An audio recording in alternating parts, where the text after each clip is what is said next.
அண்ணன் அவர்கள் உங்களுக்கு இப்ப உங்ககிட்ட 2 வார்த்தை உங்ககிட்ட. தமிழ்நாட்டுக்கு முதல்வராக போறார். முதல்வரான உடனே மாசமே ஒவ்வொரு வீட்டுக்கும் ஒவ்வொரு குடும்பத்துக்கும் 10,000 ரூபாய் உங்களுக்கு நலத்திட்ட உதவியாக தரப்படும். அதே போல இன்னைக்கு 1000 ரூபாய் கொடுத்துட்டு இருக்காங்களே மாசத்துக்கு, அந்த திட்டத்துல 2000 ரூபாயாக ஒவ்வொரு குடும்ப தலைவிக்கும் தரப்படும். இன்னும் கரெக்டா 1 மாசம் தான். இவங்க இவ்வளவு அட்டூழியம் பண்றாங்க, பெண்களுக்கு பாதுகாப்பு இல்ல. அது எல்லாத்தையும் சரி பண்ணுவதற்கு ரெட்டைலைக்கு வாக்களியுங்க. அதே போல வீட்டுக்கு ஒரு ஃப்ரிட்ஜ், அம்மா கொடுத்தது ஃபேன், மிக்ஸி, கிரைண்டர், தாலிக்கு தங்கம். அதே போல எடப்பாடியார் உங்களுக்கு ஒரு ஃப்ரிட்ஜ் வீட்டுக்கு தரப்போறாரு.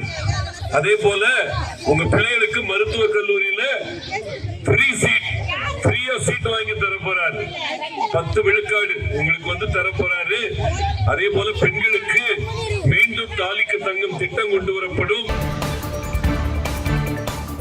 செய்திகளை உடனுக்குடன் தெரிந்து கொள்ள நமது அம்மா இணையதள தொலைக்காட்சியை சப்ஸ்கிரைப் செய்து அருகில் உள்ள பெல்